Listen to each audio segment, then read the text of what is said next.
Hello everyone, welcome to my YouTube channel. তো আজ অনেক দিন পরে আমি একটা লং ভিডিও নিয়ে চলে এসেছি তোমাদের সামনে। আজকের ভিডিওটা খুব ইন্টারেস্টিং একটা ভিডিও। যারা জেনপাস ইউজি 2025 সালে দেবে বা এনএম জেনএম 2025 সালে দেবে, তোমাদের জন্য কিন্তু খুবই ইম্পর্টেন্ট হবে এবং হেল্পফুল হবে। আর যারা 2026 সালে এইচএস দেবে, তোমাদের জন্য কিন্তু খুবই ইম্পর্টেন্ট টপিকগুলো, খুবই ইম্পর্টেন্ট টপিক। এবার তোমরা শুরু থেকে লাস্ট পর্যন্ত দেখতে থাকো। তো ফার্স্ট কোশ্চেনটা কী দিয়েছে, যে পুনরুৎপাদন দেখা যায় কোন জীবে। তার মানে দেখো, নামটা শুনে নিশ্চয়ই বুঝতে পারছো যে পুনরুৎপাদন মানে পুনরায় উৎপাদন করা, মানে এমন একটা অর্গানিজম যার কি হচ্ছে, তার কোনো একটি অংশ যদি কেটে বাদ দিয়ে যাওয়া হয় বা যদি কেটে যায়, তাহলে সেই অংশ থেকে একটা নতুন জীবের তৈরি হচ্ছে। ধরো এটা একটা জীব, ঠিক আছে, এটা একটা জীব, তার এই অংশটা কেটে গেল, এই অংশটা কেটে কি হলো, তিনটা ভাগে ভাগ হয়ে একটা বিভক্ত হয়ে গেল।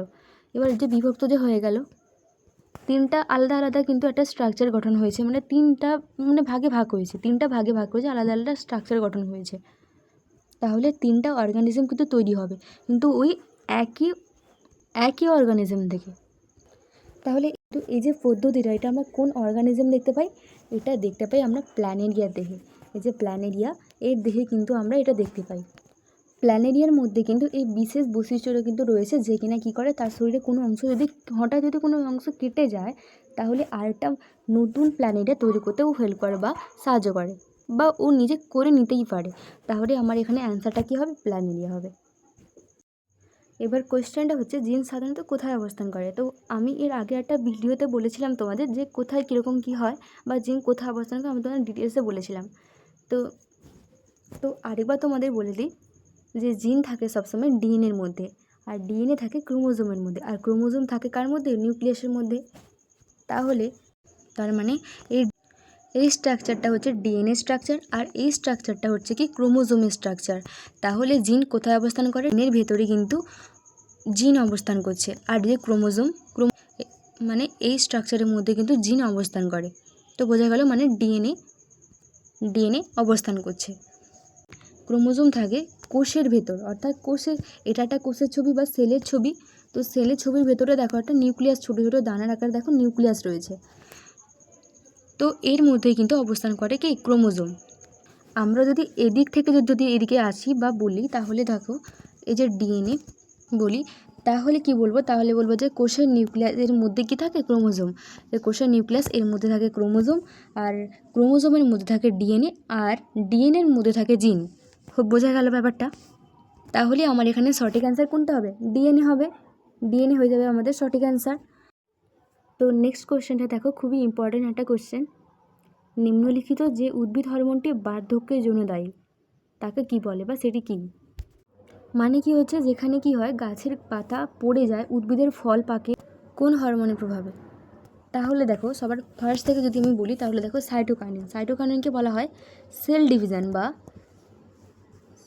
ডিভিশন বলা হয়, ঠিক আছে, সেল ডিভিশন বলা হয়। আর অক্সিনকে কি বলা হয়? অক্সিনকে বলা হয় যে অক্সিন গ্রোথ হরমোন বলা হয়, গ্রোথ হরমোন। আর জিব্বারেলিনকে কি বলা হয়? জিব্বারেলিন হচ্ছে অঙ্কুরোদ্গমনের মধ্যে জিব্বারেলিন হচ্ছে অঙ্কুরোদ্গমনে আমাদের হেল্প করে। তো সেটা একটা জিব্বারেলিন মানে অঙ্কুরোদ্গমনে মানে এটা হচ্ছে অঙ্কুরোদ্গমনে আমাদের হেল্প করছে। আর ইথিলিন, এই যে নেক্সট যেটা থাকলো যে ইথিলিনটা কী করছে? ইথিলিন হচ্ছে উদ্ভিদের বার্ধক্যের জন্য দায়ী। মানে কি, ফল পাকাতে সাহায্য করে, পাতা যে পড়ে যায় সেটাকে রোধ করতে সাহায্য করে, এই হচ্ছে ইথিলিন। তো বোঝা গেল। তাহলে এখানে কোনটা হবে বলো তো?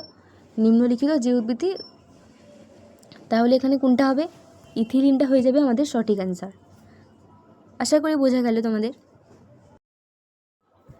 নেক্সট কোশ্চেন দেখো, মানবদেহে নিষেক বা ফার্টিলাইজেশন কোথায় হয়?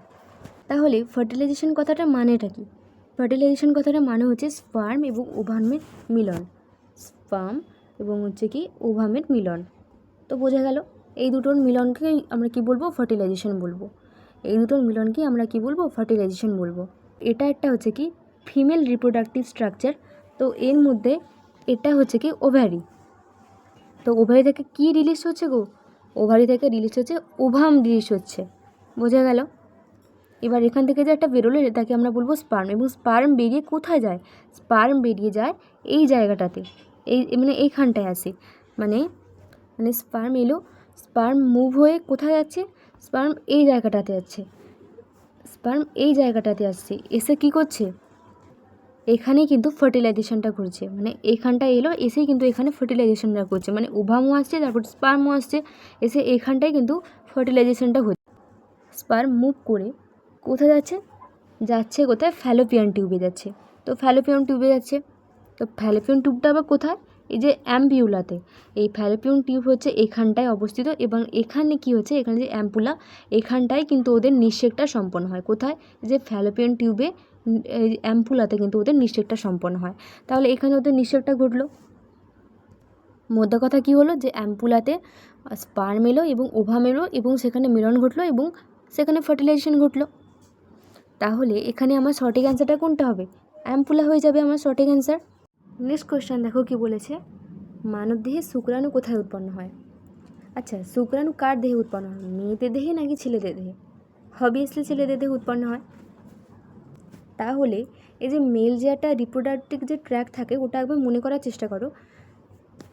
তাকে আমরা কি বলবো, তাকে বলবো আমরা টেস্টিস, এবং টেস্টিসের মধ্যেই কিন্তু শুক্রাণুটা উৎপন্ন হয়।